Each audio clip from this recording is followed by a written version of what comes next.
So I want to talk to you about a town that people discover completely by accident. They're driving through, they stop for lunch, and 2 hours later, they're texting their partner going, "Okay, what if we just moved here?" I'm talking about Frenchtown, New Jersey. And whether you're thinking about buying, you're ready to sell, or you just want a really good weekend trip, keep watching because this town deserves way more attention than it gets. Okay, here's the thing. Frenchtown is tiny, like 1,400 people tiny. And I say that as a compliment. The whole town is basically one main street, Bridge Street, running downtown to the Delaware River, and it is genuinely charming in a way that does not feel put on. You've got independent shops, local art galleries, a real bookshop, the kind of stuff that's getting harder and harder to find. And then there's the river. The Delaware runs right along the edge of town. There's a pedestrian footbridge that crosses into Pennsylvania, and the DNR Canal towpath runs right through for walking and biking. Honestly, if you're someone who needs to be near water to feel sane, Frenchtown might be your answer.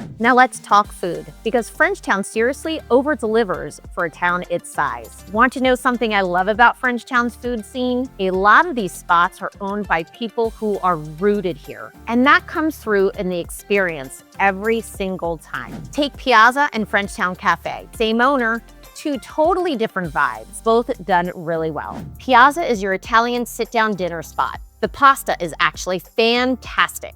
The atmosphere is warm, unhurried. It's the kind of place that would hold its own in a much bigger city. And then Frenchtown Café is the casual counterpart. Perfect for breakfast, great for lunch, the kind of neighborhood spot regulars treat like a second living room. One owner, two places, zero drop-off in quality. That's not easy to pull off. And then that same story plays out again with the National Hotel and the Bamboo House, also under the same ownership. The National Hotel is a Frenchtown institution. It's a full inn with a bar and restaurant, live music, and the kind of energy where locals and visitors are genuinely mixed together. Always a good sign. It's your Saturday night spot, the place you end up staying longer than you planned. And Bamboo House is the fun pivot. Asian-inspired cuisine, same ownership. The fact that one person is stewarding both of these places, keeping them each distinct and doing them both right, tells you something real about the investment people are making in this town. So what you've actually got in Frenchtown are solid restaurants, many of them owned by locals who are building something here long-term. That's not a food scene held together by chains and franchises. That's a community.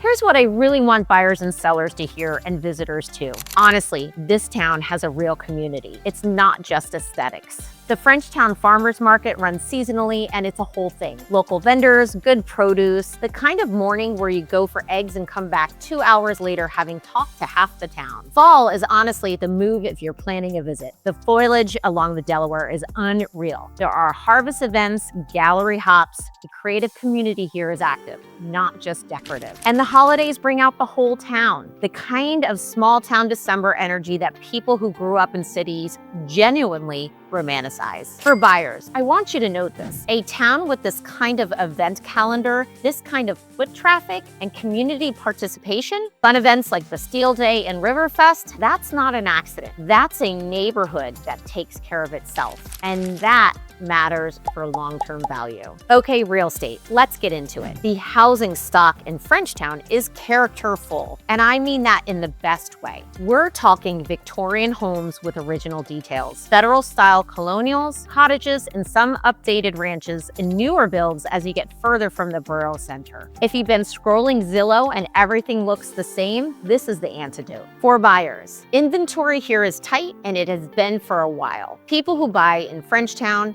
tend to stay. The average home price right now is around $537,000, and when something hits the market in good condition, it doesn't sit.